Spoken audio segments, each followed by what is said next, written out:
All right. Hey guys, welcome back to the Underground. This is Interactive Chat Volume 80, Big 80, our weekly Solo Man podcast where we talk about everything: news, reviews, announcements, state of plays, spotlights, PC support, reviews. I think I said that already.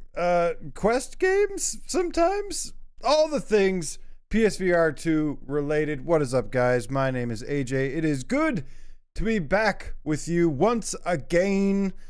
And this is, of course, Interactive Chat, where I like to interact with you guys and say, what is up to Looper, the Underground Game Cat Elite Name Squad in the house, Snacks Me Munchin Game Cat, yo, Blue Jew, the Underground Game Cat Elite Name Squad, also in the house, meow, Chrome Colossus, what up, man, Chrome to the Dome, Twitcher the Deuce Juice, Game Cat, Salvador, let's go, baby, Kill Artist the Dream Weaver, Game Cat, that's really hard, I'm really bad at singing, Berber Cat, Scott the PSVR Game Cat for life. What is up, guys? So good to see each and every one of you. How you doing? You been well? I hope everyone's been having a wonderful week so far. Lots of exciting news today to talk about and to get to. Of course, there is a brand new patch for the PS5 Pro that has been announced or discovered today. Got some updates on some other games. Gonna recap a little bit about what happened earlier this week, and then stick around after the show, of course, as always, for our little interactive chat where I like to let you guys kind of steer the conversation a little bit. But this is going to be a very special one. You ready? Because I'm going to be giving a full review.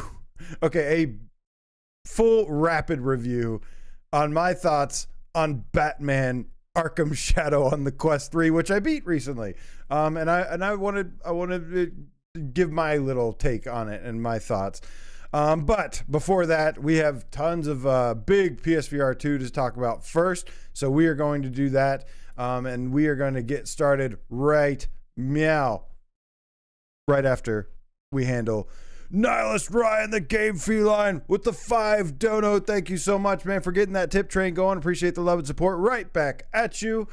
Says, so much going on today, AJ. Educate us. Oh, I don't. Yeah. You will be educated very soon. Very soon. Kill Artist, the Dream Weaver, Game Cat, with the $2 donation. Thank you so much, my friend. Appreciate the love and support. Right back at you. Says, PS5 Pro temptation is getting tough. Yes, it is indeed. But I'm going to actually talk about not only the Gran Turismo patch today, but whether or not it has convinced me or where I currently stand as far as getting the PS5 Pro. And I will definitely share that very, very soon. Before we get into the news, though, before we get into our first article here, I do want to thank all these lovely people down here. Those who go to patreon.com/PSVR Underground and support me on there for $1 or more. I appreciate you. You too can join the Underground Army and get your lovely, beautiful names down here if you'd like. Also, Sal, thank you so much, man. Says, AJ, the embargo is over. Really? Oh, okay. So Sal had sent me something that I was under embargo for. I don't know. I've been trying to keep it safe and secure and secret. So if I'll try to show it today. Maybe I'll run downstairs and grab it and come back up. But yeah, hell yeah, Sal. Very cool, man. Thank you. Can't wait to show it off. I am super excited. All right, guys. But first, we do have a lot of news to cover today. Let's do a quick recap. For those who missed it on Wednesday, there was a random, Monday, there was a random PS blog post that dropped some news of some PSVR 2 spotlight, if you will. Wasn't like the best showing, was kind of weak, and kind of just highlights the weird stuff that Sony does with its like marketing. You know, I mean, I'm all for making more people aware of PSVR 2 games and releases, but it wasn't like the really strongest spotlight. there was, but they were just like, hey, here's some additional games, and that's always cool, and some updates to existing ones. First, they showed off Mare, which actually released on Monday, and I did play a lot of that, and I will say, I did a full breakdown on Monday's show, but my overall thoughts are, man, like, I wish the gameplay was better, and I wish there was more game to it, and I wish the gameplay just wasn't so simple and kind of straightforward, because the art style, you guys, the art style of Mare is super impressive. So if you need something that's like simple to play, but visually very, very nice, I would probably recommend it. I don't know how much it is actually, so hold off before I recommend it without, it's like $40. No, I wouldn't recommend it for that. I'd recommend it for maybe 15, 20 bucks. I don't know how much it is, but yeah, at the very least, I think it is definitely one. Mare is definitely one to keep an eye on when it goes on sale, at the very least.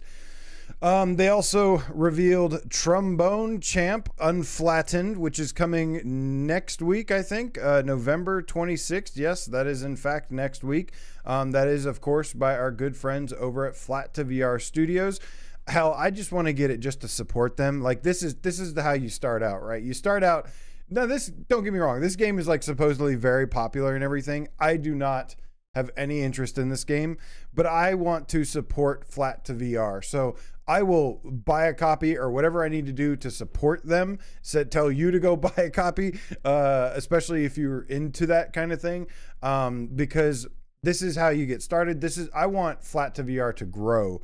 They are a promising new upcoming studio that, of course, converts flat games to VR, and we desperately need that in the VR scene. So even though the game, the Trombone Champ, I'm not like super excited about personally, I very much want to support them. I'll tell you what is more exciting is the Flat Out game. I am very, very excited about the Flat Out game. That looks like more of my speed, my kind of game here. So that one I will, as long as it's good, of course, will be jumping up and down to support it. Let's see here. Kill Artist, I'm gonna have to save that comment because I missed what he said about the DLC there. But moving on real quick, I want to revisit that in a second. Next, we have the Masters of Light coming December 18th. This game, again, not very impressive to me. Just looks. The thing is, man, is that I played every single PSVR 1 game.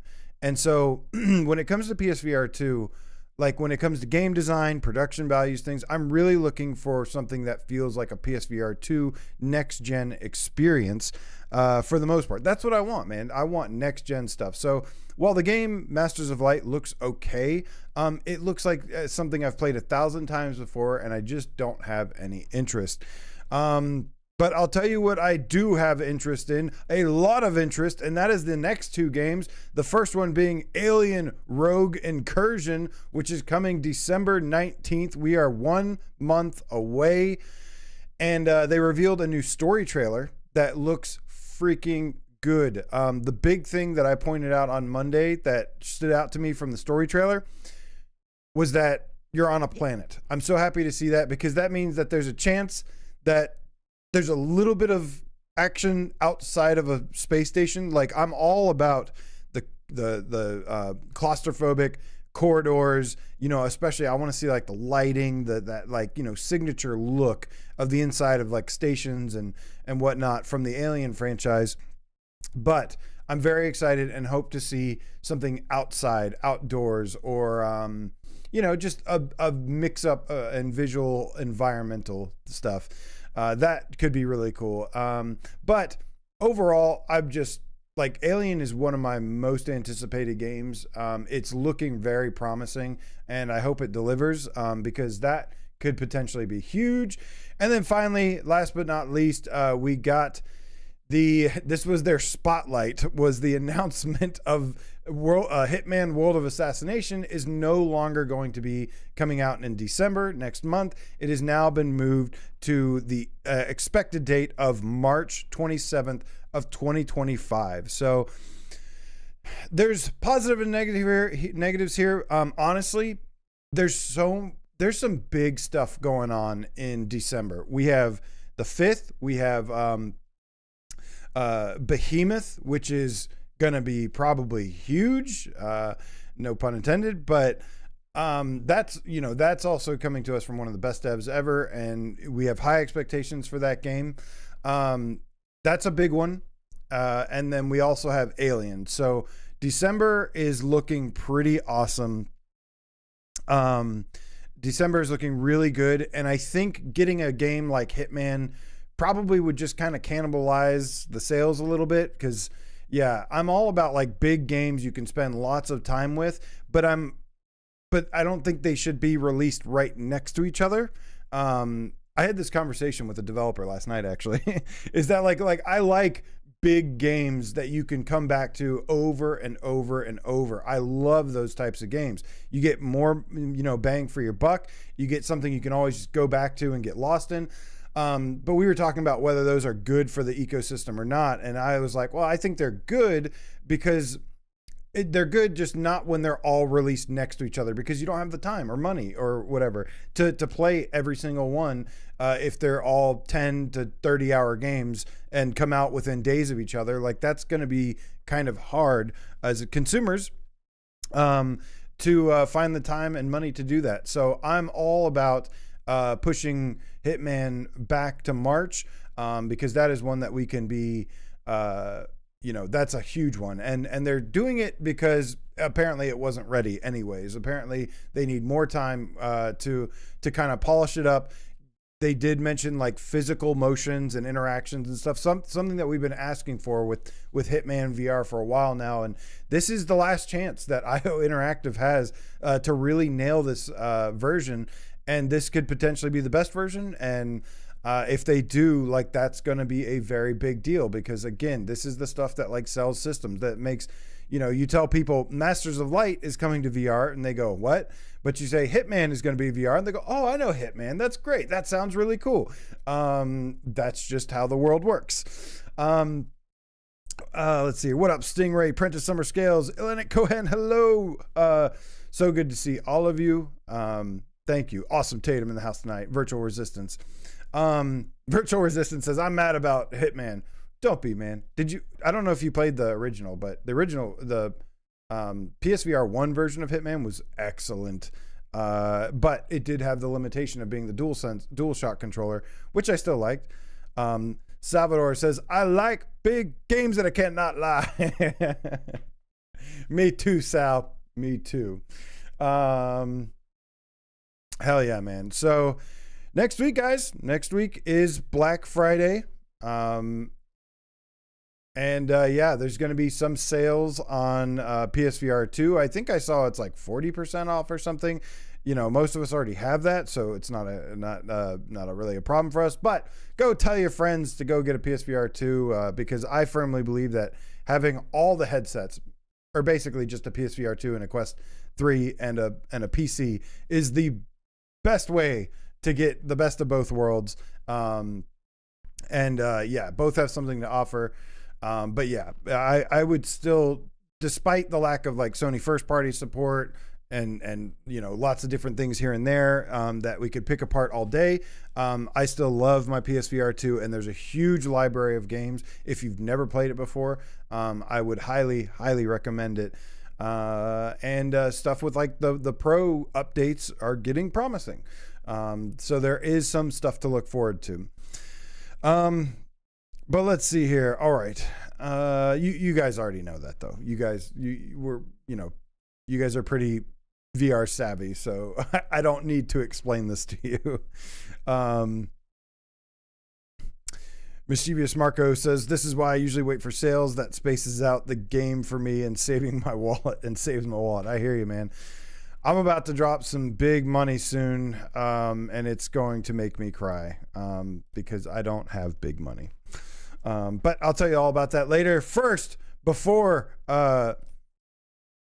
we get into that conversation, guys, it is time to talk about something else, though. Let me roll the trailer. This is an announcement, a brand new announcement, and I'm talking about Pirates VR. Oh, yeah. Oh, yeah. I am bringing the Halloween costume back out again. Whoa, my dreads are all messed up. Because I paid a lot of, I wouldn't say a lot of money, but I paid like $30 for this costume, and I'm going to get my money's worth, damn it. So I'm going to wear this ridiculous hat while we talk about Pirates VR. Yeah, man. So this game, this is Pirates VR Jolly Roger. This was originally kind of teased not too long ago.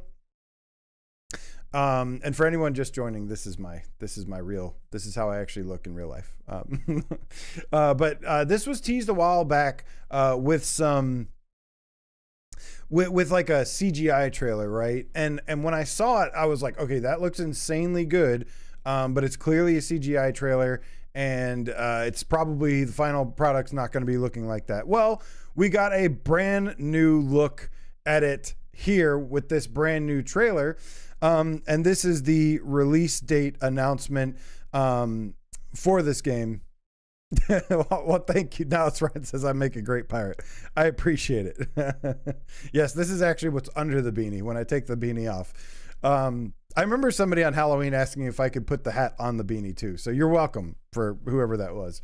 But let's go over and see what this game is all about, because guys, we do not have any pirate games really. We've got some pirate themed games, some pirate like adjacent games, but we've never just gotten a straight up pirate game, which has been shocking to me. So this is a chance for this game to really shine and stand out from the crowd here, because it's pretty much the only of its kind, which is again pretty surprising. But you know, with VR, some genres that, you know, are plentiful elsewhere take a while to get here. So, but let's go ahead and check out everything they have to say about Pirates VR Jolly Roger. Pirates VR Jolly Roger is a game alluding to old stories of the all-time most famous pirates. The journey into the pirate world begins on a deserted island. Despite its extraordinary charm, the land hides a number of secrets and mysteries to be solved, as well as obstacles and traps.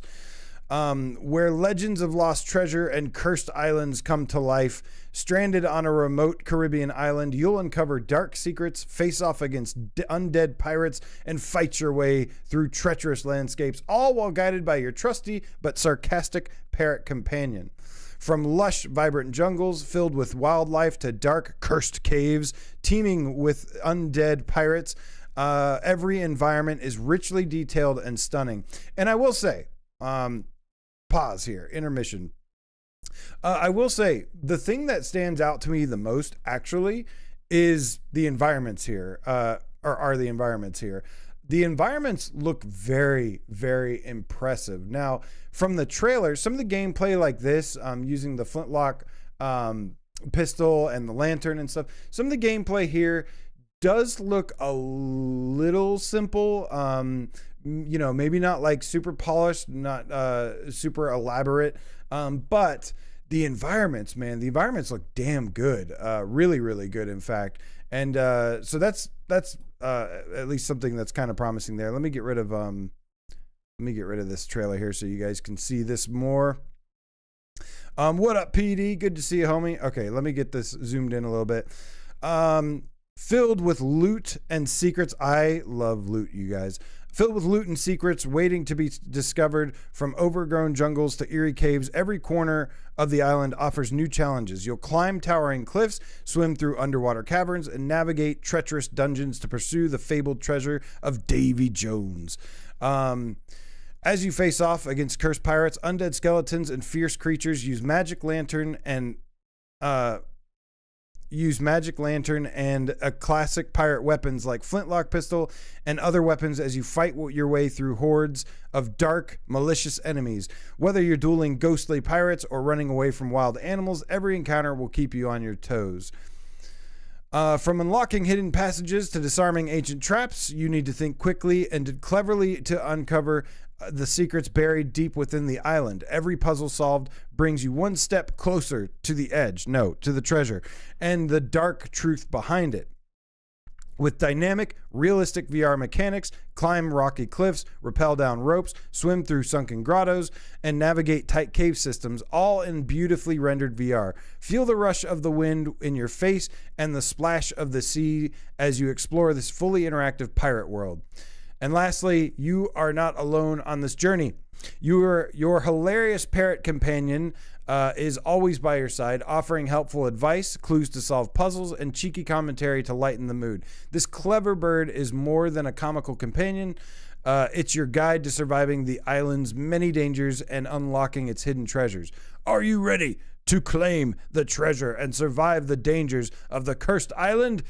All right, guys. So, couple things to break down here. So first of all, I'm just really happy that we're getting a pirate game, like a real pirate game. Like I said, there's been some spin-offs, some variations of stuff, like I can't even remember the name now. I don't even want to say like Space Pirate Trainer, because that's hardly a pirate game. But this is like the first like real looking pirate game I've seen. And what I like about the trailer is like I said, the environments are looking really, really nice. The environments are looking really beautiful, actually.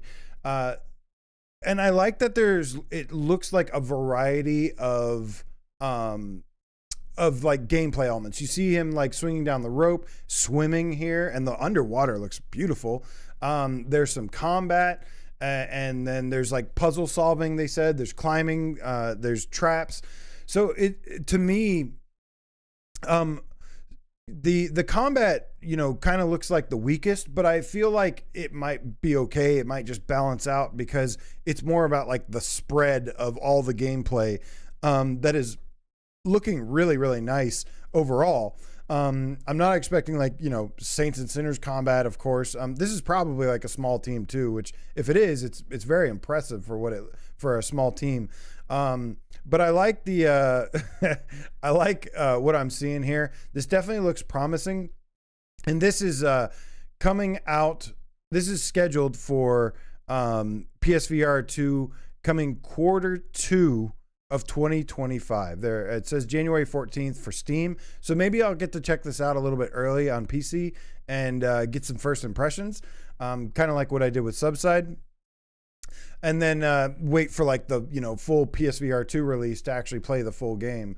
But guys, a dope looking pirate game is finally coming, and I'm pretty excited about that. Not bad looking at all. Looks pretty good, in fact. I'm not expecting a really long game, probably like 4 to 5 hours, maybe. I'm expecting this to be kind of like a hubris size game where it's kind of like a 5-hour game, but you go through a lot of stuff. You get to experience a lot of stuff. There's lots of different mechanics. So, yeah, I'm hoping this turns out good because, man, do we need a pirate game. And with that, I can finally retire the pirate hat. But I was glad I got to use the pirate hat again. Steve Irie says, "Hey, you guys." I haven't seen that movie in a long time, but I watched it so many times, I still remember it pretty well. Great movie. The Goonies, for those that are too young. Cornerstone City says, "Where did AJ go? Who's this pirate on AJ's channel?" Yeah, the Chrome Colossus says, "Parrot companion, huh?" Yeah, I think that's an okay way to do that. We'll see. Hopefully it's not like super annoying, like a claptrap or something, or some of these dumb, like, a lot of early VR games, they'd give you like some robot that like some floating robot orb thing that would follow you around and just talk constantly. I don't want to hear constant talking, but I don't mind pet companions and as long as he's not talking the whole time, like it won't bother me. But I really, I want to get like immersed and let the game just like, I want to feel like I'm in this world and not get sucked out of it and constantly like having the talking. Let's see here. But yeah, Scott, the PSVR game kept for life, says it looks great. Yeah, I think so too. Sloth, the best pirate. Let's see. How many what pieces of 8 is it? All right. So, there was something that Kill Artist brought up. Maybe Kill Artist, I don't know. Maybe you can share this after, or maybe I'll go digging for it at the end of the show to see what the update on.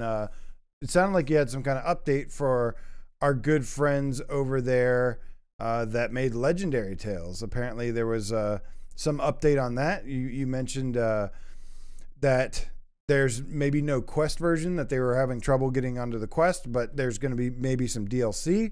I got to talk to BJ, man. I haven't talked to him in a while, but dude, if there's one thing that I think they need to do to Legendary Tales is, I mean, DLC would be great, but just swap out some of those enemies, get some new enemies in there and reduce the amount of just repetitive goblins and skeletons and, get some different visual looking enemies, like even just skins, and it will go a long way. But that's the one thing I would do to Legendary Tales to make it like a 10 out of 10 would just be, there's just too many goblins and skeletons. That seems to be the general consensus, but everything else about the game is really awesome. Even though the goblins and skeletons are different though, for sure. Slaughterhill says, hey AJ, hey Slaughterhill, says, I've heard you've played Alien Isolation VR. I have, and it's super scary. Have you played Visage in VR? That's the scariest game I have ever played. I have not played Visage yet, but it is Unreal Engine VR, and I will probably check it out at some point. Yes, that is the one game that I heard many people say is potentially more scary than Madison. But Madison got an official VR mode first, so I played that. And then yes, Alien Isolation is freaking terrifying, but it's also so much fun. And I got a guide to help you set it up on PC VR if you need it, as well as a live stream I did. That was also super fun. Thank you to everybody who was out there hanging out and watched it later. That was a lot of fun, and it was basically my worst nightmare come true. And I do not look forward to go back to it. All right, so moving on in the news, the announcement of the announcement finally came through, and that is, of course, Green Hell VR co-op. They released, finally gave us a release date for this, and it's coming right around the corner. It is coming December 16th, so just a couple days before Alien Rogue Incursion drops, we will be getting the Green Hell update. And they showed it off with this trailer, and I gotta say, man, like, this is looking pretty fun. I feel like this game is a great fit for co-op. Now, I don't know how this is going to end up being, how much fun it is going to be, but just from like a concept, it looks like it could be a really fun time. I mean, to just get to hang out with some friends, build, camps, hunt, survive, build fires, all these different things. The trailer was kind of funny too. They did it like some David Attenborough narration attempt thing, it was way off, but it was still kind of funny. One thing that I thought was really interesting about this trailer is they show you, and you can see a lot of it right here, is they show a lot of like you being able to interact with your friends. There's things like he was like feeding his friends bananas. There was somebody that got injured and he was like wrapping his arm with the bandages. There was a leech on somebody that like they show like one of the friends like pick the leech off of somebody. So that's really interesting. This game, this could be really, really good. I enjoyed Green Hell. I think I gave it like a 6.9. Nice.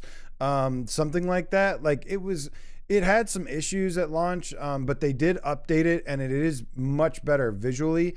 Then there was also like some jank and stuff. Like, you know, it's a flawed game, but it's also it's got some really good stuff in it as well. Like the very realistic survival mechanics made this really fun. So here's the thing: is see, picking off the leech. This dude's got a cut, and the other one's like wrapping it for him.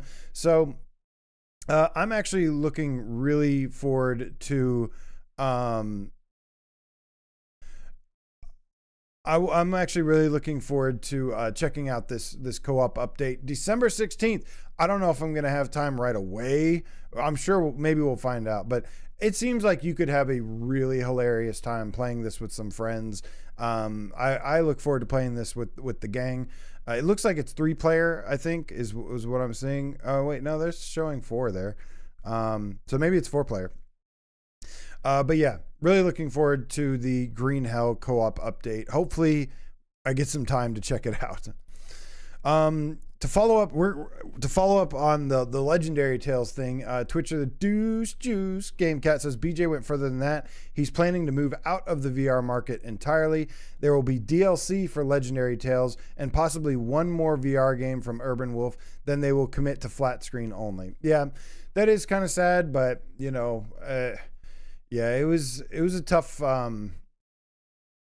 They invested a lot into Legendary Tales, and you know, even with our massive support and everybody loving the game, good reviews, everything, it was a huge boost for them, but it just wasn't enough for them to make their money back. So yeah, that's kind of sad.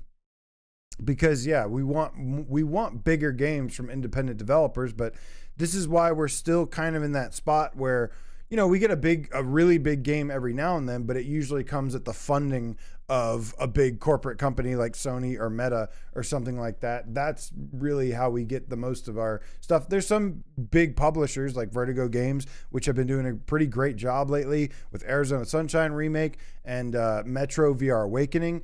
You know, I think that's like the realistic kind of like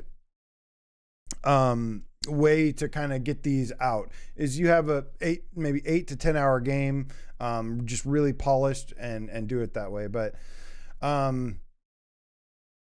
yeah, that sucks about Legendary Tales. You know, I kind of expected it for a while now, but I do hope that they find some way, again, rather than DLC. I'd rather them just add more enemies, like to the current game. Just throw in some new enemies, swap out some of those goblins and stuff. But interesting that you said possibly one more VR game. So it's not like over yet. I mean, if they're saying possibly one more game, that's actually a kind of a big deal. So who knows what could happen if that sees a bunch of success.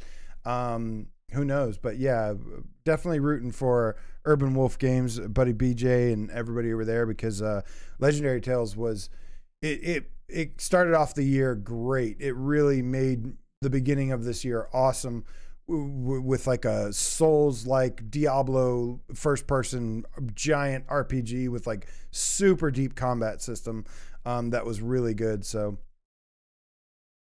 all right, so.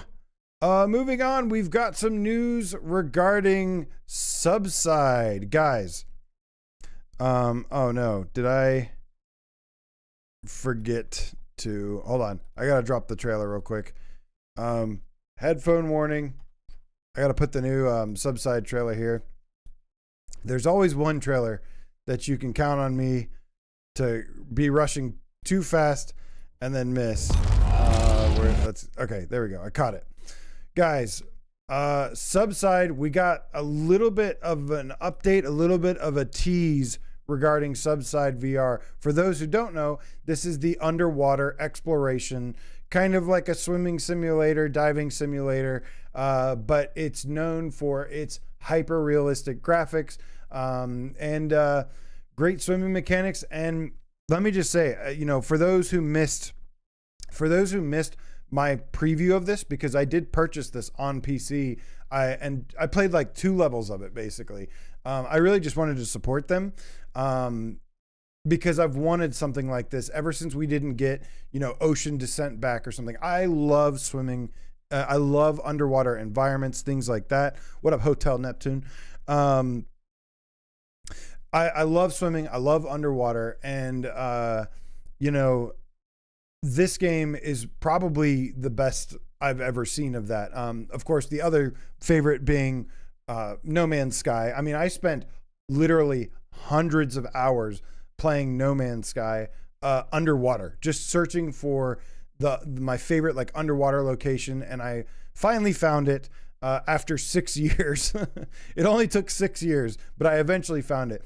But guys, the reason I'm bringing this up is for a couple things.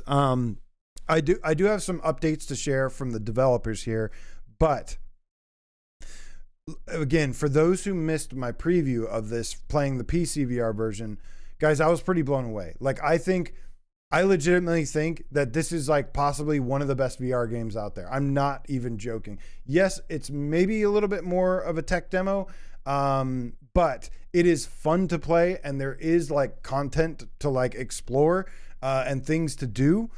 So there is gameplay there. What up, Kevin Tech? No, not yet. But from what I played here, man, it was phenomenal. It was literally like if I was having somebody play VR for the first time and I stuck them in this, like it would absolutely melt their mind. Kind of like the way the first time you experienced Ocean Descent. Ocean Descent was one of the first VR games I ever played. And it was one of the first PSVR games I ever played, and it like blew my mind. And this is very much a more fleshed out version. This is not just an experience. This has like a little bit more interactivity, a little bit more gameplay to it. There is some game here. And I just felt like I could just sit in this game and just mess around for a very long time. Now it's not like a, huge game or anything, but there is more variety of environments than I expected and different things to do. There's so much I haven't even seen yet. I really wanted to save it for the PSVR2 version because we have an update on the PSVR2 version. Let's see here. And I'm going to have to use my own tweet because I can't remember exactly everything that was said here. But let's see. All right. So in this update, the developers gave us a couple updates on Twitter talking about some new things. They said that they're currently working on the PSVR2 trailer. They say that the PSVR2 version is their favorite version, and that they confirm that a PS5 Pro patch, while not at launch, will come after the initial launch.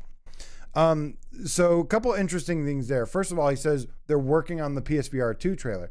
Is this game done? Is this game close? I mean, it sounds like this game is close to being finished at the very least, if they're working on a trailer for it. So that is very promising. We could be seeing this game sooner than later, which I would love to see. But the developer has talked about it over and over, like how good this game looks on PSVR 2. I think he did confirm, I want to say it's like 90 native eye track, stuff like that. He said he did have to like reduce a little bit of stuff, but all that stuff he also thinks is going to make it back onto the game when it gets a PS5 Pro patch. So, but still was just kind of really talking up the PSVR 2 version, saying that it was really, really good. And with them working on a trailer right now, it sounds like release could be right around the corner. So I'm really, really excited about this game. And guys, like I'm saying, do not sleep on this one. This is like everything I wanted from Kayak VR and more. This is where that real like showcase of VR is. And again, I've got a full breakdown of the game, my first impressions, where I talk about the how good the swimming feels, how good the graphics look, like how I enjoy doing the collectibles, the different environments, things like that. It is pretty breathtaking. So really excited. Hopefully we get some kind of announcement soon as to when we can expect this on PSVR2.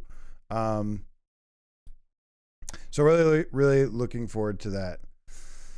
Ice003000 says PSVR2 is starting to get very popular nowadays lately. Happy gaming, everyone. What up, Ice0? Welcome. Good to see you. I don't believe we've met, but happy to have you here. Hello, friend. Yeah, man. Again, like all VR is really good. That's what people need to understand is, the big thing about PSVR2 is that it gets kind of like ridiculously picked apart for it's like every last little thing is like under a microscope.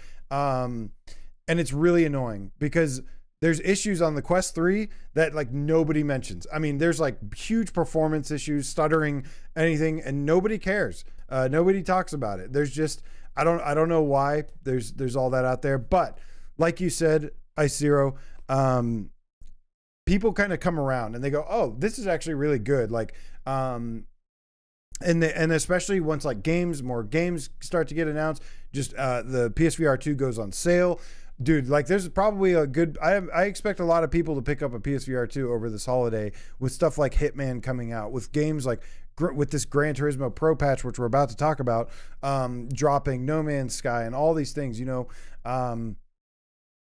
I do expect some people to grab some more, and we will have more friends to welcome here. As a rat said, not in that one post in the PS5 subreddit yesterday. Don't even get me started on Reddit.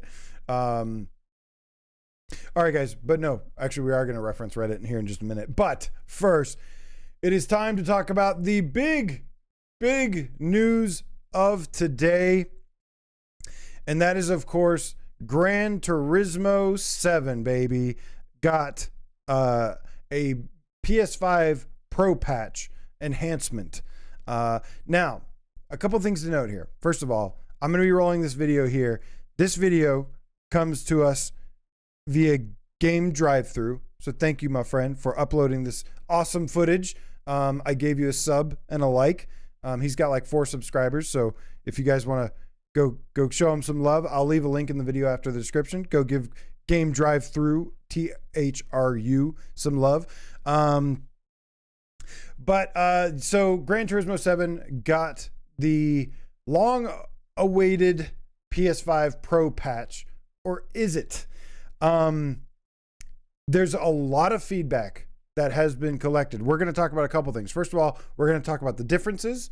We're going to talk about some of the maybe possible small minor issues that popped up with this, and then I'm going to talk about whether or not this is what's finally going to make me cave and buy a PS5 Pro. But I tried to do tons and tons of research to get all the feedback, see what everybody's saying. Some people said it's a little bit different. Some people said it's way different. Some people said it looks worse for some reason. But I don't think that's the full story here. So first of all, let's take a look at what the enhancements are. And this is the official word as to what is new with this update. And that is, hold on, I need to get this out of the way. Okay. Oh God, you can't see that. Hold on. I'll fix it. Let's see if this fixes it. Okay. I don't know if that's going to show all of it. Yes. Oh no, not all of it. So the update includes, oh man. Okay, hold on. Why is this doing this? The update includes, it's so small now. The update includes enhanced rendering quality in VR mode via smoother video playback in VR mode, achieved through the VR Positional Reprojection function. Now, interestingly enough, we have heard about, and a while back, a little bit about the VR Positional Reprojection function, but we never really heard much more after that. But what it's supposed to do is basically improve the tracking, which eliminates the ghosting effect, and that's what the VR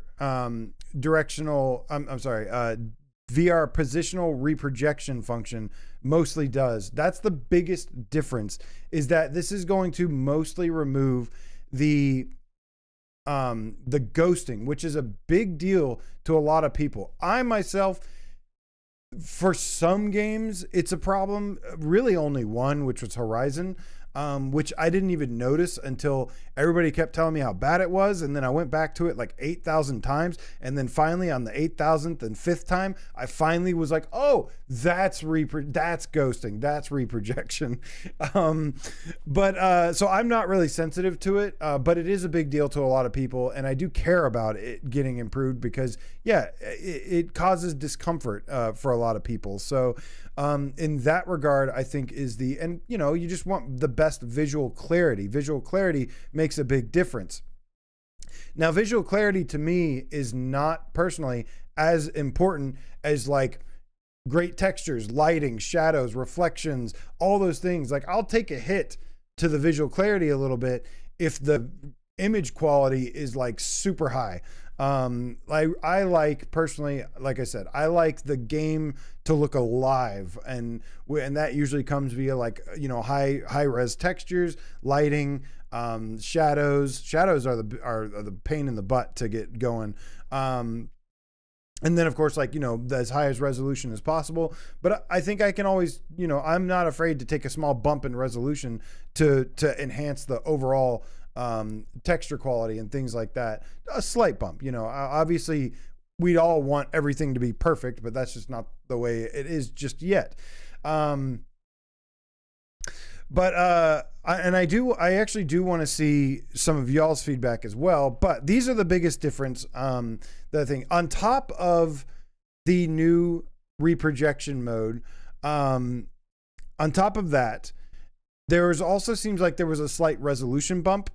But the biggest things that people are noticing is, number one, the visual clarity is a little bit better, mainly because the ghosting is gone.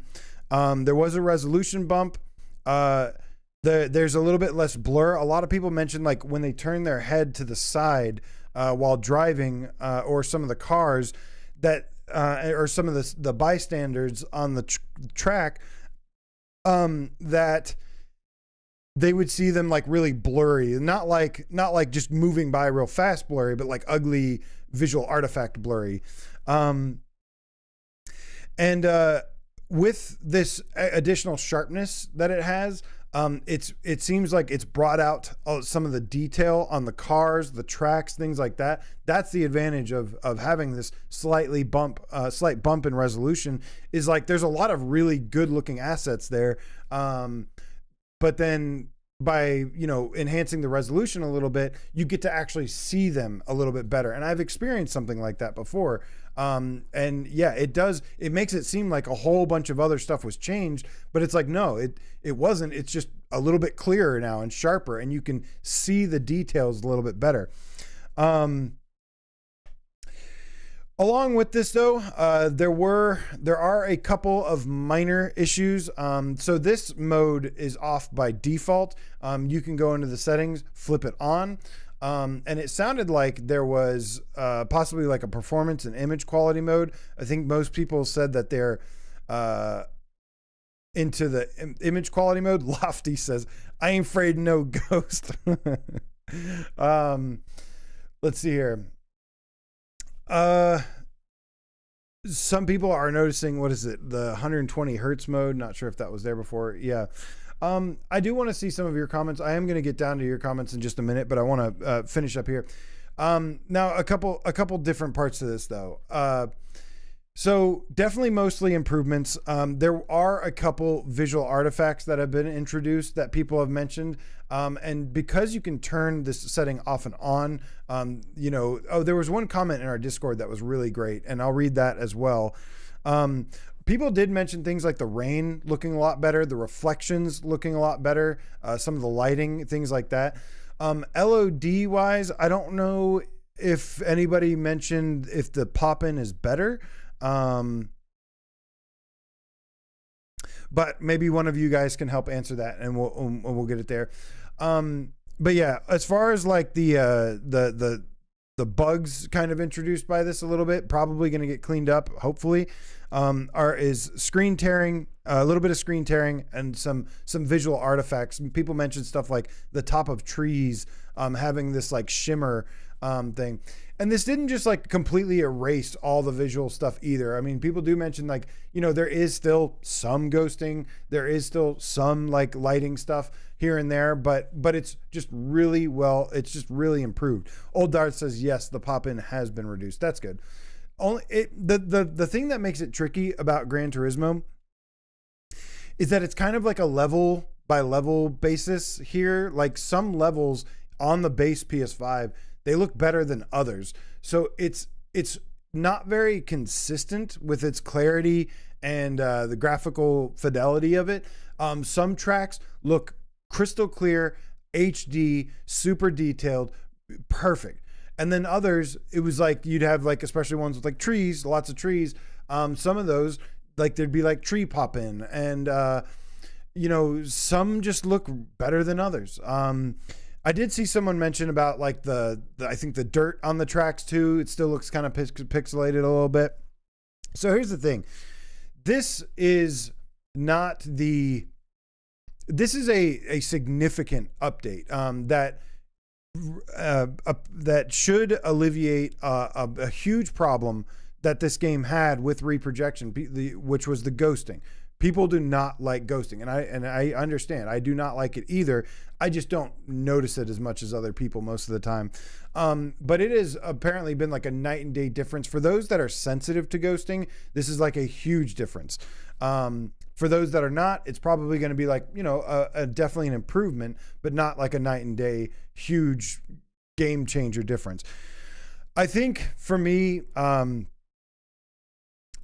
what it's going to come down to, like I said, this definitely makes me really want to go out and get a PS5 Pro. I was already tempted with No Man's Sky. That's a big one. That's one of my favorite games of all time. This is another one that I'm tempted, that's tempting me, but I don't think this is what I'm looking for yet. I really want to wait for the official PSSR updates to start dropping, because those are the big enhancements. This seems to me more like taking the existing thing and then just kind of tweaking it to the hardware a little bit, kind of like unlocking a little bit more stuff to kind of just take advantage of the PS5 hardware. But this to me is not like a full 100% enhancement kind of deal. I know it does make a big difference for some people, like I said, but this is not quite yet enough. These two games, well, there's like 3 games. Technically there's more, I know, but the big games are the ones that are going to make me go out and buy a PS5 Pro. And this is definitely one of them that I would like. No Man's Sky is another one. But I also want stuff to look forward to, you know, in the future as well. You know, I do want to make sure I have like games and big updates, new games. I want to experience new games as well. As great as No Man's Sky and GT7 are, I've already spent hundreds of hours in them, in both of them, even a combined well over 1,000. And so like going out and buying a Pro just for this, not just yet, but I'm getting more and more tempted by the day. Damn you, Sony. But I have been saving up for something else, which is an upgraded PC. And I'm going to go with that first to kind of expand my library first, expand what I'm able to play. But I will say, as time passes, if they keep dropping these updates, and there's, you know, big significant updates, especially when the official PSSR update is supposed to drop, which could probably cause like a massive, you know, resolution bump to some of these games, like you know, Gran Turismo, Resident Evil, No Man's Sky. Well, I don't think No Man's Sky even needs it anymore, but stuff like you know, anything to like increase the resolution and performance, maybe get some of the some 90 native stuff. If PSSR can do something like help with performance enough to where they can do 90 native, then that's going to be huge. But yeah, I'm going to hold off just a little bit longer. But damn you, Sony, for making me like super tempted and whatever. Also, where was this announcement on Monday? What the heck, man? Why was this not announced? Why did nobody know about this until now? Until yesterday or today, whenever this was announced. I think it was today. How come we didn't know about this, man? Sony, get your freaking marketing together, man. You're killing us out here. We want to buy your products and you make it hard. That's not good business, Sony. Wake up. Sony's in a rough spot right now, guys. They're in a transition moment. But anyways, I'm not here to rant about Sony's marketing. We all know about that. Okay, so here's the other thing that is very interesting about this. I promise you, I'm going to get into your comments in a minute and just kind of skim through them and see what kind of feedback you guys have. Oh, I missed one of my articles, one of my topics. Oh, well, I'll get to that in a second. There was an interesting comment left by a developer. We were talking about, going to mention Reddit here. An interesting comment regarding the positional reprojection here.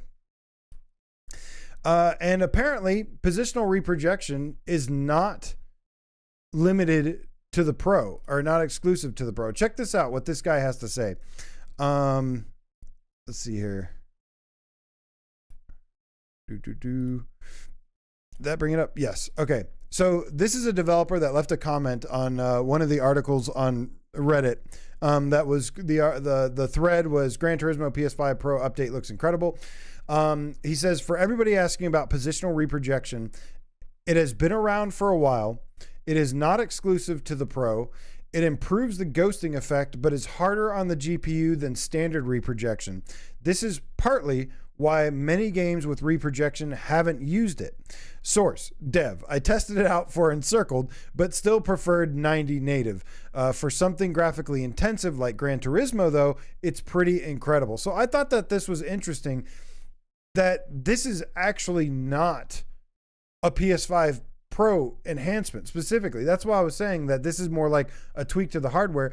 This could actually be the thing that that we had heard about from the Hubris developers a while back, that Sony was working on. What up, K-Funk Co?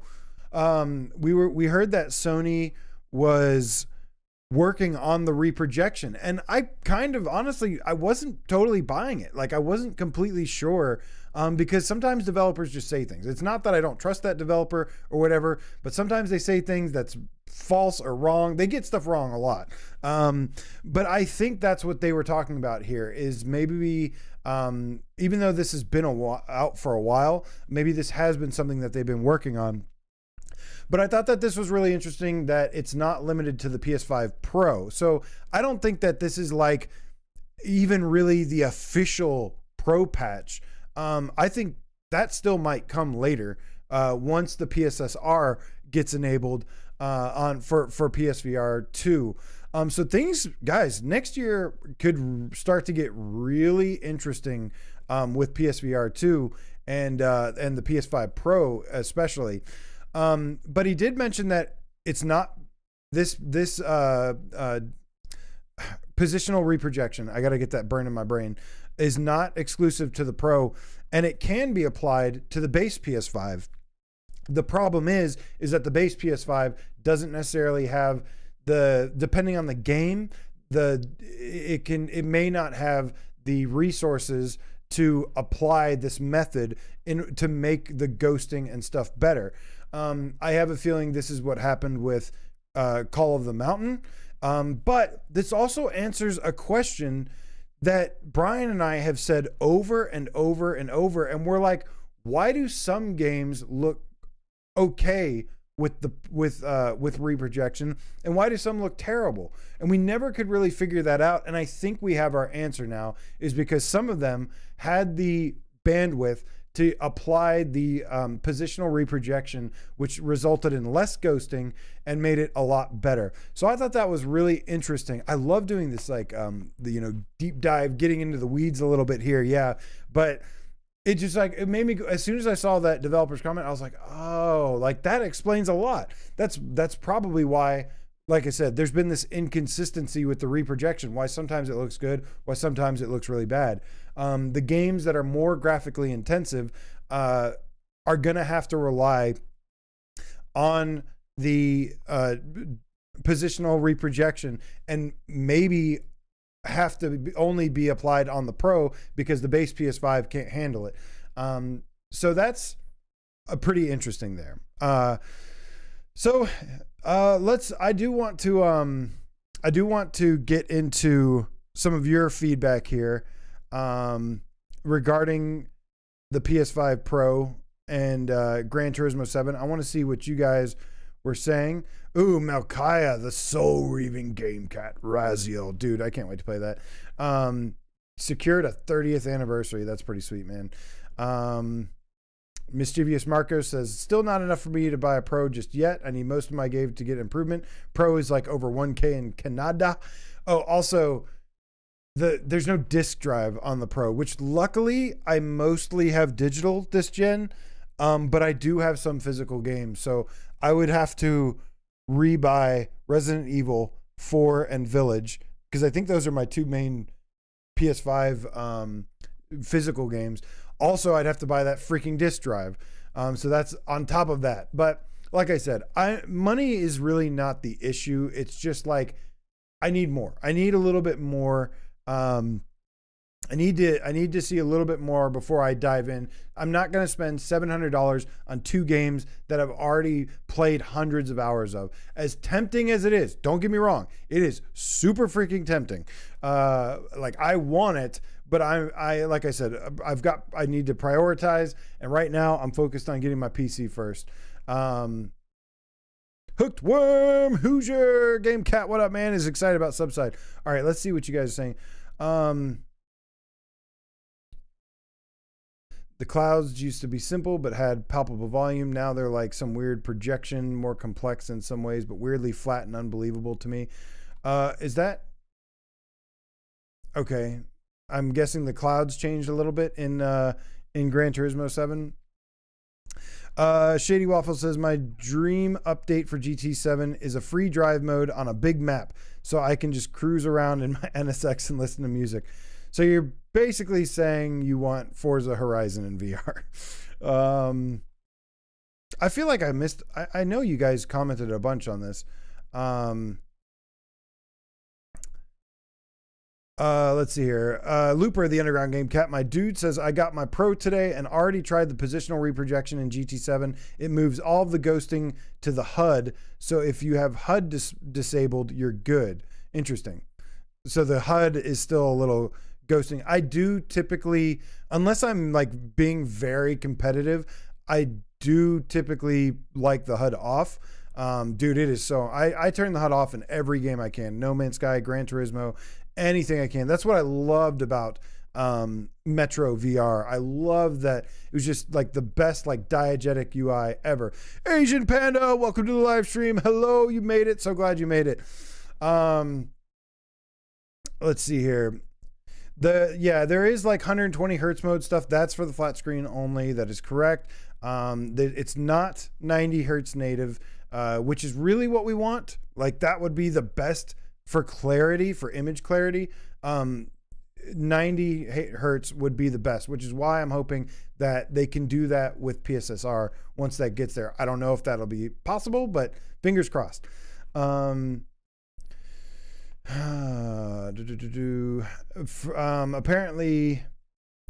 let's see here. Shady Waffle says, am I the only one that doesn't have a single problem with the visuals of GT7 on regular PS5? No, I have. I mean, look, do I think that the clarity, some of the visuals could be slightly better on a base PS5? Yes. Does it look bad? Hell no. It looks incredible. And again, sometimes it's kind of like a level to level thing. Some levels look better than others. Tokyo Expressway here in the video looks freaking amazing. There's some levels though, especially changing the time of day, changing the weather effects. It can kind of mess with the clarity, the way it looks. But no, that's the thing here. That's why I'm not in a super big rush to go out and get a Pro yet. I mean, there's a 98% chance I'm going to get one probably within the next few months. But I'm going to hold off a little bit longer. And no, Gran Turismo 7 looks phenomenal. But again, people are different. They got different eyes, different, sensitive to different things. Some people are really sensitive to the ghosting. There are people, Shady Waffles, that live in Gran Turismo 7. It's all they play every single day. Those people that spend 1,000 hours or more in that, like, they're going to notice every last little detail like that. Even with the hundreds of hours, like, I'm fine with it the way it is. But what up, Gustavo Barandes? Pretty good, man. Pretty good. Definitely an enhancement. Introduced a couple little minor things, but clarity, slight resolution bump. The big thing about the positional reprojection is the ghosting is reduced. That is the big thing here, I would say, going by everybody's feedback. I do also hate that grid that pops up.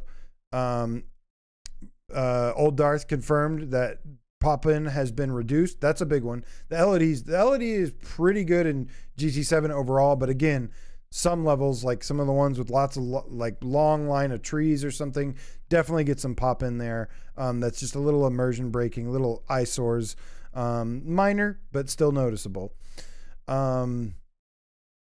Mischievous Marcus says, don't look at the trees or I'll crash, so I never notice.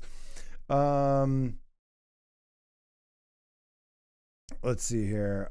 Sorry to hear about your PSVR2 random Toxie. Sad. Let's see here. I want to make sure I catch all of these that I can here. Ilenik Cohen says, No Man's Sky looks amazing. Yes. That is awesome. Mark, thank you for the donation, my friend. Mark with a $5 donation says, if you turn off race display info, the blurriness. Ooh, we got a double hit. Thank you guys so much, man. You're so generous. I appreciate you. The love and support. Right back at you. Mark with the 5 dono says, if you turn off race display info, the blurriness which you see in the text is gone. Turning on positional reprojection makes it look sharp and clear. Good to know. Good to know. Take all the tips we can get.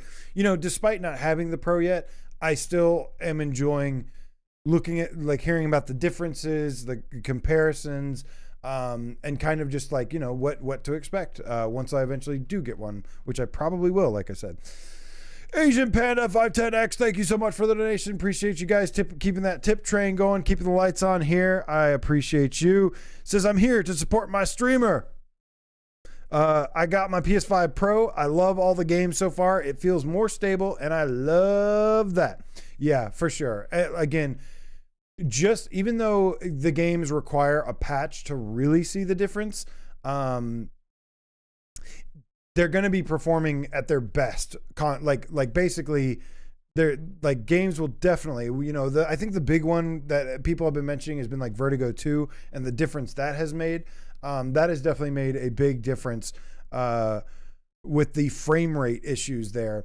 But in terms of increasing resolution, things like that, this positional reprojection, that's going to have a patch for that to make a difference. But again, I'm really looking forward to seeing what other enhancements like the PSSR can bring to the VR. They already confirmed, I think Sony themselves did confirm that PSSR was coming to PSVR2, but it's going to be later. That is probably going to make a big difference, I believe. That could also be what the developers of Hubris were alluding to for when it comes to improving the reprojection. That could also be something, or performance of stuff. I would not doubt it. Sony, they may be lacking in marketing and first party games, but they sure do a pretty good job with hardware, and taking care of that hardware and keeping it updated. They're actually have been pretty good about that. 09 Manny ASD says resolution looks to be around the same on PS5 versus PS5 Pro, but ghosting / reprojection mostly gone on Pro. A bit disappointed with the LOD and resolution difference, but at least it's way more clear. That's nice. Clarity is important, and that is definitely one of the problems that the Sony's reprojection on PSVR2 can cause sometimes is issues with the clarity. All right. Yes. William Saloka, hello, says I'm sticking with the 5. Very happy with this for now. Yeah, I am as well. Like I said, definitely going to be sticking with mine as well for now. This is not the same as like the base PS4 versus the PS4 Pro. Games already look really damn good on a PS5. So it's really just if you want the best it can possibly be. But again, give it more time. It's probably going to get even better. So really excited about that. Oh, but yeah, I can't wait to see what's next, man. Give us some Resident Evils next. I can't wait to see the PSSR. That's the big one for me. I want to see that big resolution bump, maybe performance enhancements. I want to see more 90 native, man. Look, we don't need 120 frames per second in VR. We just need 90. Maybe if you're like sim racing, okay, maybe just for sim racing alone, 120 is really important. But I really don't think we even need 120. I think 90 is the sweet spot for VR, for clarity and performance. That's really, like, for me, the sweet spot. There's even some games where at 120 frames per second, they looked weird to me. Let's see here. Stefan stuff says, AJ, you will buy one before 2025. Mark my words. Now go get that secret thingy. I don't think I'm going to get one before 2025, but I probably will get one by quarter 2 or 3, especially if more updates drop. It really depends. All right, guys. So now that we have gone through all of our stuff here, it is time to open up to you guys, steer the conversation a little bit with some interactive chat. But first, a special bonus round. I am doing a once-in-a-lifetime thing here, and I'm going to be giving my rapid-fire review for Batman. Batman. This is not a PSVR2 game. This is a Quest 3 game, but I recently got a Quest 3 and was very fortunate to get one. And I'm just upgrading all the things, man. Like I've decided that I love VR and I am committed to VR. I cannot play flat games anymore. Like flat games are dead to me, unfortunately. Maybe retro games I can still play, for nostalgic reasons. But new games, I really don't care about the thing. Milk Guy says AJ is playing hard to get with Sony and the PS5 Pro. I am. Azure Wrath says traitor. I love these comments. Oh, this is great.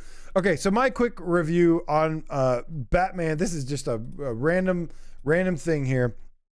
I've also got some more. There's one more PSVR 2 news that I forgot to mention that we'll get to as well, and then I'll open it up for you guys. But guys, so I beat Batman. I think it took me about 8 hours, I want to say.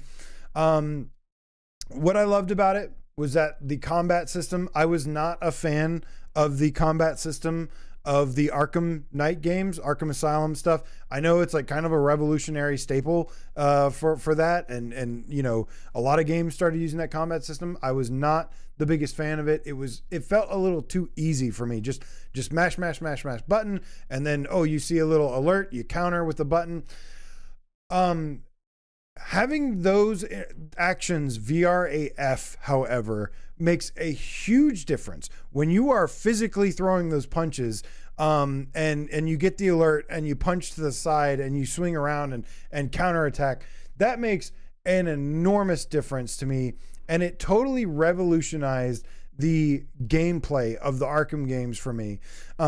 In addition to that, there's like these special moves. I mean, you do like all these full combos where you hit the guy, hit them a bunch of times in a bunch of different places. And games that have typically used this marker system in the past, stuff like Until You Fall, like I thought that looked really fun, but when I played it, it felt a little bit like limited. I wasn't actually as happy with it once I got to play it. It didn't feel weighty enough. They somehow did a really good job of making this combat feel weighty, feel varied, and despite having like all these prompts and stuff constantly, it actually never really broke the immersion for me. I don't know how, because usually stuff like this is crazy immersion breaking for me, but I think I was just so into it, and you got to really focus on hitting the right thing, that it actually worked really, really well. So I love the combat in this way more than the flat version. Also, the gadgets are absolutely amazing. They're all VRAF as well. My favorite was probably the grappling hook, getting to do that. And going around these big, like there's some big open areas kind of, and there's like enemies that you have to take out. I loved kind of sneaking around with the grappling hook around the rooftops and kind of like dropping down and grabbing one and pulling him back up, and then, you know, hanging him from there or whatever, by his feet, not by his head. And kind of like, I felt like I was instilling fear into the hearts of all these enemies, just like Batman would do. I was like playing with my food, like messing with them. It was really cool. So I really like that. I like some of the other gadgets as well, like the smoke bomb, the detective vision, some of the other things that you have there, and there's a skill tree. There were some fun problem solving things in here. I don't really like puzzles, but there was a couple good, I guess there were puzzles, but they felt more like problem solving to me. Little mix of both. I like problem solving a lot more than puzzles. I really enjoyed those. There was these cool cutscenes that were shown from like the top down view, where you just kind of see it. It's like these flashbacks and you see the thing from above. That was good. I'm not going to say what it is, but there's boss fights in this game. There's like maybe 3 bosses in here. There was one boss fight that I absolutely loved. It was like, holy shit, this is amazing. There was one really amazing boss fight in this game. There's a cool story twist. The music and sound design was pretty good. And graphically, here's the thing, is like graphically, it was really good for a standalone game. There's not necessarily much, like, all the lighting is baked in. There's minimal lighting and it's baked in, but I do feel like for being a standalone headset, they did kind of, it was actually pretty impressive graphically overall. Not as good as PC or PSVR2, obviously, because it just can't handle the thing, but it did look really good overall, especially for like, Quest games. This is the only Quest 3 game I've played though, so I don't know what the rest look like, but compared to like Quest 2 games that look absolutely lifeless, except for Resident Evil and like Demeo and maybe Runner, everything else most of the time, 99% of the time, looked lifeless, and this actually had some life. Now my negatives on the game, there's an XP menu that pops up after you get into a fight, and it was kind of immersion breaking for me. I've talked about very often lately how much I love diegetic UIs. Yes, like Old Darth points out, well, he says, but Metro has better ducks. Metro does have better ducks than Batman, I will say.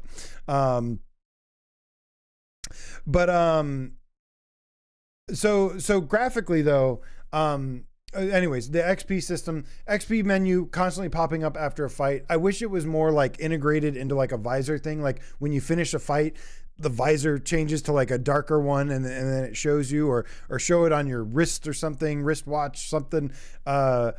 I wish that was a little bit more just integrated into the context of the game a little bit more, rather than just a random menu popping up. That was really like the really only immersion breaking thing for me, besides the points upgrade notification was constantly popping up. That if you don't spend your ability points, that stays there, and that was driving me crazy. So again, this is where I'm like, dude, okay, I know 12-Toed Tom recently talked about, like, if Batman came out on PSVR2, would everybody love it the same, or would it get picked apart for just any little minuscule thing people could find? Because that's basically how PSVR gets treated constantly, and it's really unfair. to some degree, I was like, I think people would be happy overall. If this game was on PSVR2, it would be awesome and people would be happy overall. But I do agree that people just kind of ignore the issues on the Quest. They don't like say them. They don't complain about them constantly like they do with PSVR2. They acknowledge that they exist. They agree that they exist and that they're a problem, but they don't like make a big deal out of it like they do with the PSVR2. And it's really unfair. It sucks. This game definitely had some and this is like most Quest games I've played. It has some performance stuttering here and there, especially when like loading areas. Like I said, there's like baked in lighting. Although it does look good overall. There are like some little visual artifacts here and there. But I'm surprised. Yeah. Like, I don't know if people don't, pick apart these things, while they would anywhere else. I mean, people complain about so many things elsewhere. The battery life, Steve Irie, that is the biggest problem I had with the Quest 3. Dude, the battery life sucks. Like, the battery life I got to play for maybe like an hour and a half at a time. The stock strap and the stock battery absolutely suck, but that is something that you can upgrade, which I will eventually, most likely. And that's what I would do, is I'd get one of the more comfortable, the Bobo strap with the battery pack. But yeah, so a couple other things with this real quick, and then we'll move on because I don't want to make this too long. The game did feel like it ended kind of abruptly. Like I was having a blast with this. My percentage thing said 70%. I was like, sweet, I still got 30% to go. And then as it turns out, no, I was at the end and the game just kind of ended. And it ended in a way where it kind of like faded out in a way and then like was somewhere else. And it wasn't like, and I was kind of hoping there would be this like grandioso ending where it's like, really intense, you're racing against the clock, you got to run, you got to be quick. There was kind of that. But I think like from a cinematic perspective, it didn't really feel like that. Like there was something cool that happens. It's like, time sensitive at the end. But then like, when it kind of ended, it kind of just like faded away and then loaded to a new like cutscene and then just like was the end of the game. And I was like, oh, so I do think the ending was a little abrupt. Especially compared, the only reason I didn't get like really mad about it or anything is because there were so many other parts of the game that were like really cinematic and like awesome. Especially like that boss fight that I mentioned, like that like blew my mind. And so I was a little surprised that the ending kind of just like, just ended like that. But overall, guys, I thought this game was fantastic. A tip of the beanie to Camouflage. I really, really enjoyed this game, and no spoilers as to what it is, but it does seem like there is a possible sequel being made for this. I won't go into the reason why or anything or the characters, but it does seem like there could potentially be. They definitely set it up so that if they wanted to make a sequel, they could. And that would be really cool. I would love to play more of this. But yeah, man, I really, really enjoyed it. If I had to score it out of 10, I'd probably give it like a 9.5. Like it's that good. It's very, very good. I love the combat, the gadgets, especially. The story was good. Characters, voice acting, everything was good. But yeah, like I said, maybe the shortcomings were just maybe, if there was one wish I had, is that I wish you got to be, I wish there was more time like spent in the city, because you kind of start the first hour in the city and then you go somewhere else, and then it's no longer in the city at all. So I kind of wish I got to be in Gotham, because dude, I love the art style of Gotham. It is such an amazing art style and very atmospheric, and yeah, it was really cool. So all right, but that is my Batman Arkham Shadow secret full review. Hope you enjoyed. And And yeah, man, shout out to Camouflage once again. Fantastic game. Congratulations on the release. It's a big one. It's great. But now there was something I forgot to mention regarding PSVR2. Another big update, in fact. I haven't had a chance to check this one out, though. But, boom. Phasmophobia, you guys, which recently came out. It came out, was it on Halloween? Or it was like right around Halloween? I don't remember. Phasmophobia recently released. And this has gotten a hot fix.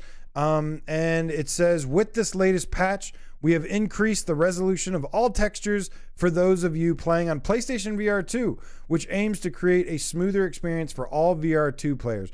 So the textures, they've upped the resolution of the textures on Phasmophobia. How cool is that? Guys, Phasmophobia is kind of janky, kind of rough around some edges, but damn, it is so much fun. It is really, really fun, in fact. And that will be another one that is going to be kind of fun to tag along and wait for it to get some updates and play more.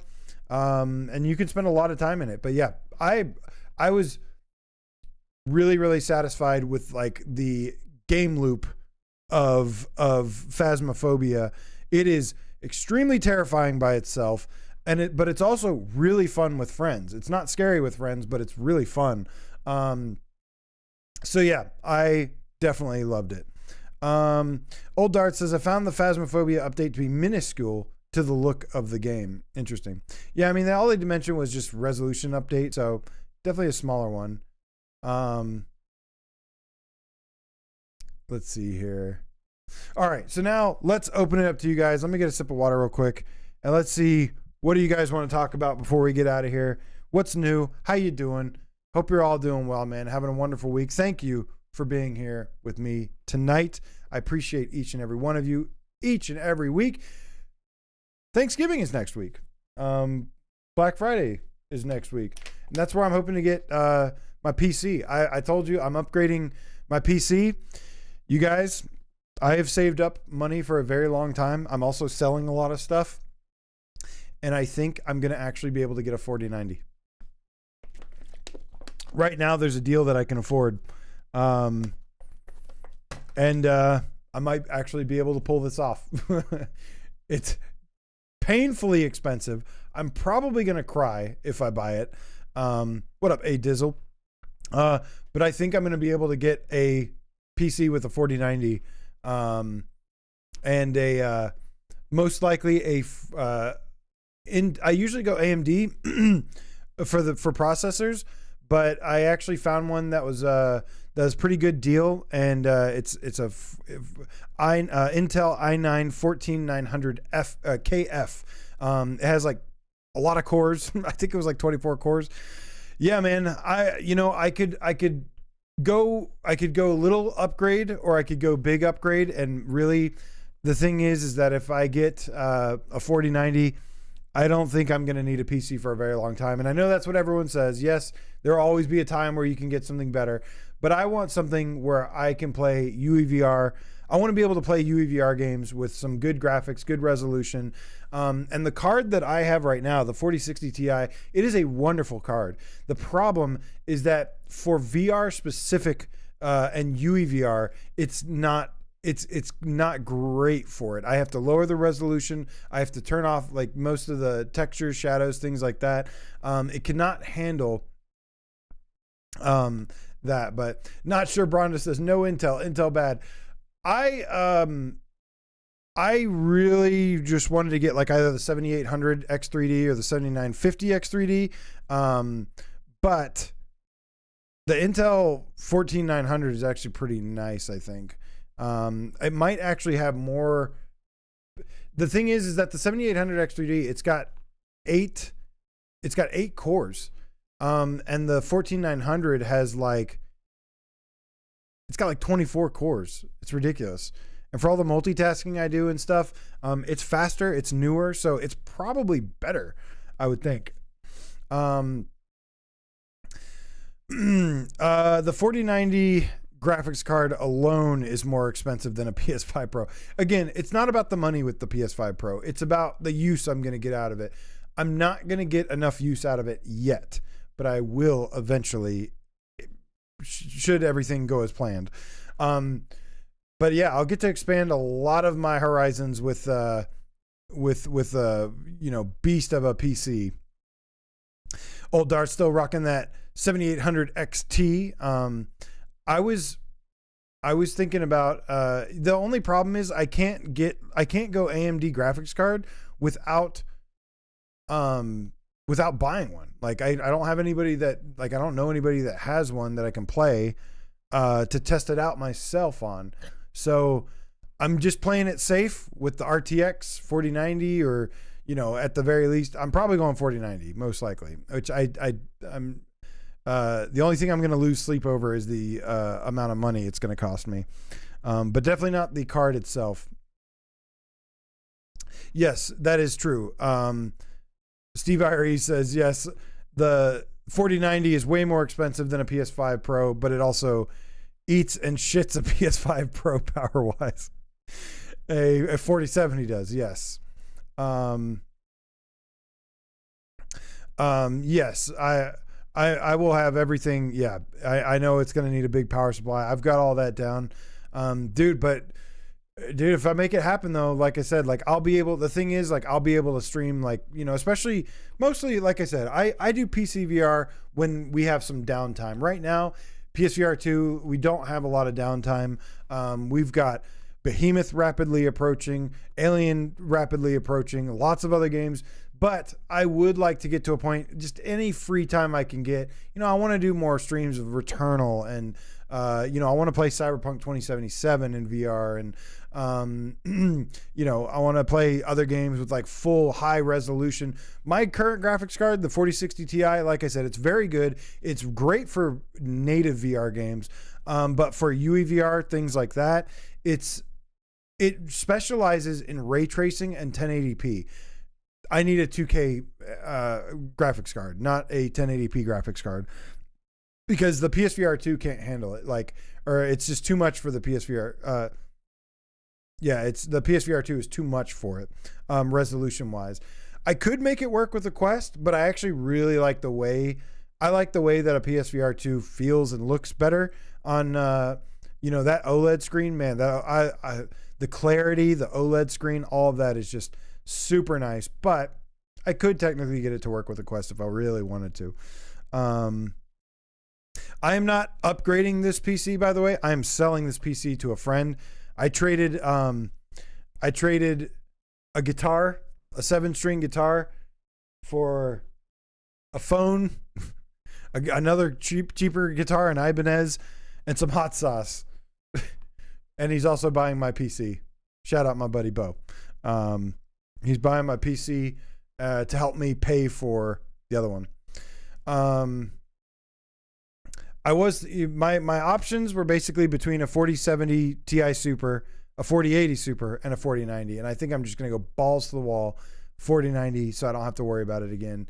And I've saved up a lot of money over a long period of time to be able to do so. And I also sold a bunch of shit to be able to do so, to fund it. So, yeah, man.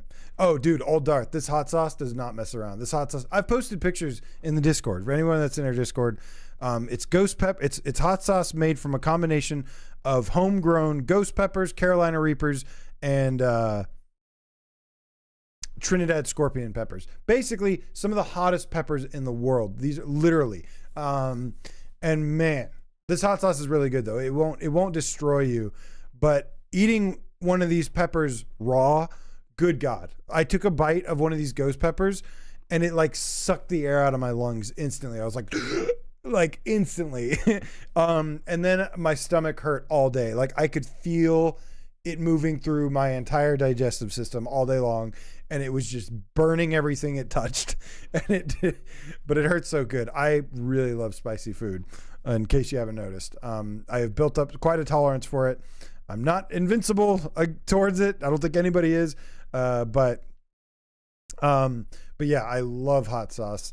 And this was some really good homemade hot sauce. This past weekend, I had some Yes. Scott the PSVR Games Cat for Life says lava chili. I had some chili with it was really good chili, but it was dork chili, by the way. And fun fact, it was my friend made dork chili, which is deer meat and pork. And I'm not historically, I do not really like deer meat. I know I live in the South, and that's something a lot of people do. I don't typically like deer meat one bit because it's just too gamey or whatever. But they made dork chili, which I recently had dork burgers, and this shit was fire. Like, this was so good. It was incredible. I've never had anything like it before. It was the first time. Of course, there's some other things mixed in there too, but man, that was really, really good. And after they made the hot sauce for me, there was like some ghost pepper, the triple threat, triple death sauce, that pulp from those peppers, just a steaming pile of lava. I took a scoop of that and I put it right on the middle of my chili, and I was like scooping little parts of it with each bite, and my face was on absolute fire for like 15 minutes. But it was so damn good. You get acid reflux from thing. I'm very lucky where I don't get really bad acid reflux. Those poor dorks. Meat. I like cheap meat. Yeah, dude. This shit was really, really good. Okay, guys, hang tight 2 seconds. Sal, I have the embargo is lifted. Sal, the embargo is lifted for what you got me. Because if so, I'll go grab it real quick and I'll show you guys what Sal got me. You got to see this shit. I just want to double check with him, make sure the embargo lifted, which I'm pretty sure he said. The only problem is, for some reason, when my comments come through on the thing here, it's got a question mark next to it, so I wasn't like sure. Okay, sweet. You guys hang tight 1 second. Enjoy some music. I'm going to go show. It's time for some show and tell. I'm going to show you what Sal sent me.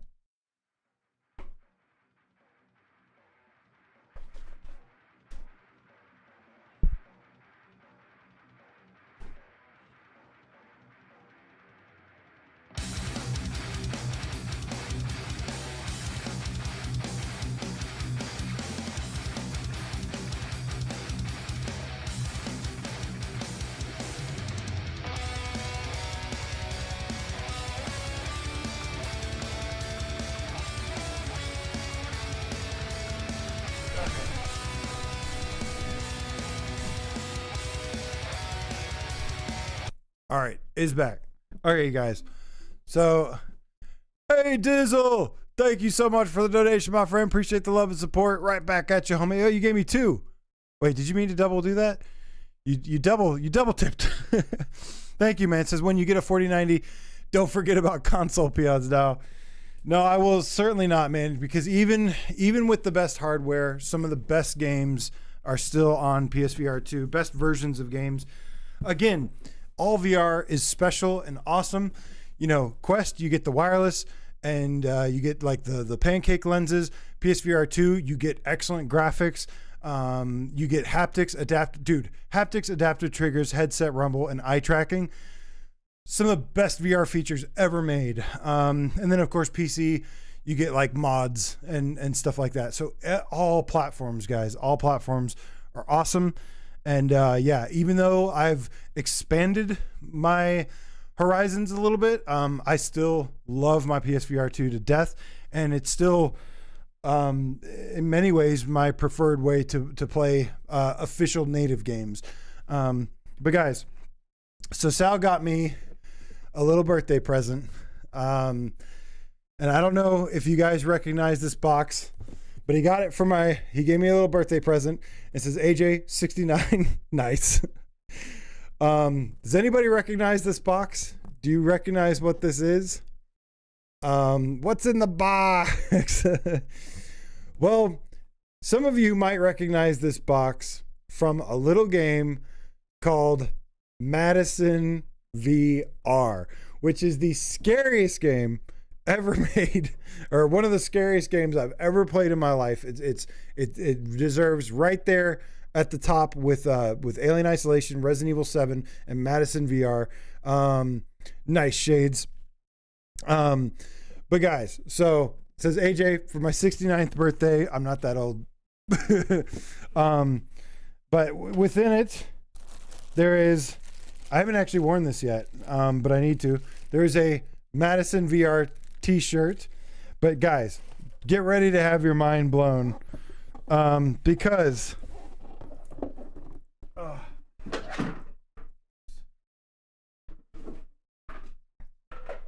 within the box is a special gift that just like Luca got, I got as well. Look at this, dude.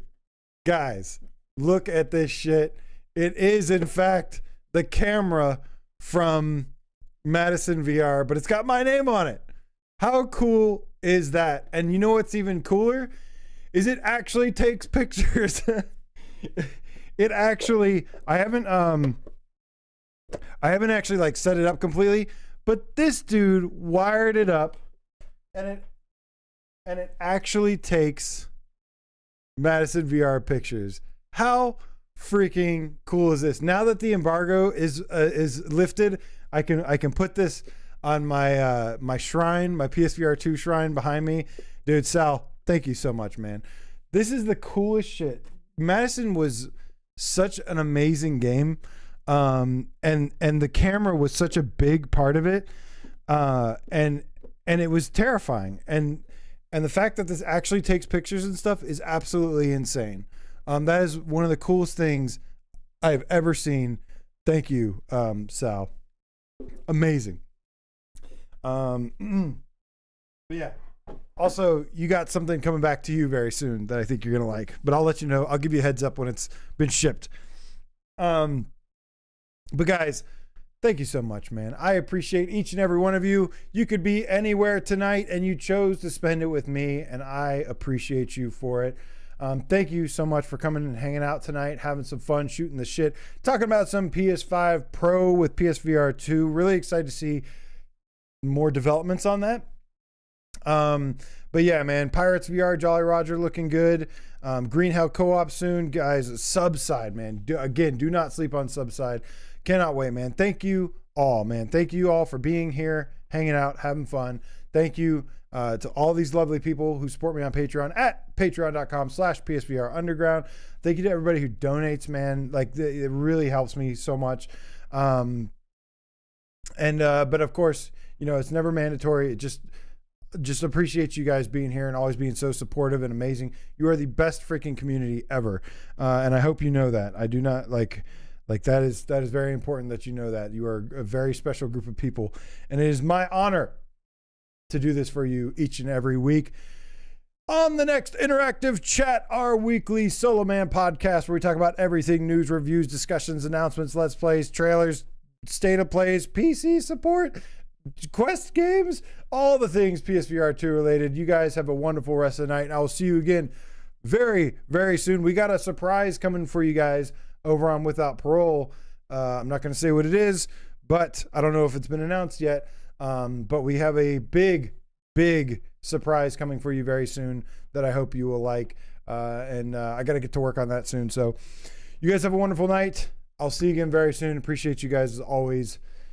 And happy freaking VR gaming. Let's go. Thank you, Steph and Stuff. We're going to cue the cat here because I guess we do that here too. 4D, thank you, man. You have a pleasant day as well. Deuces, old Darth later, man. Shades of Gray Matter. Okay. Yes, it is Shades of Gray Matter. That's what it is. Ding, ding, ding. That's going to be a lot of work. Random Toxie, the Hungry Game Turducken, off the flat screen. Train Sim 5 would be cool in VR. Indeed. Anything is better in VR. Ace Gamer, the Game Cat, thank you, man. See you. Salvador, you're awesome, man. Salvador's got the 3D print files if you guys want to make your own camera. I know the only person I know that has 3D printer is like Game Cat Henry, sci-fi Game Cat Henry. Kill Artist, the Dreamweaver. No, thank you. Appreciate you. Alejembe D2Y Underground Stranger Game Cat. Woo! Got all of us in there. Let's go. That is elite name squad right there. Says, you know who else likes a big surprise? Drunky! What is up, man? Good to see you. Long time no see, my brother. Good to see you, man. Hope you've been doing well. I still subscribe to you. I still get your notifications and peek in from time to time and stalk you when you least expect it. Mark Poppin' Pringles Leaf. Thank you, man. You guys are amazing. Scott the PSVR Game Cap for life.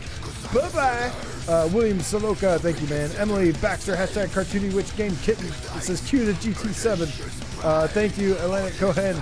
I will definitely try to do a show next week if I can. Melkaya, not sure Brondo. Sure UEVR this weekend, nice. Silent Hill 2 remake. Very nice, very nice. Mischievous Marco, Guy Sunfish with you. You guys have a wonderful night. I'll see you again very, very soon. Peace out. Beard of Power 666.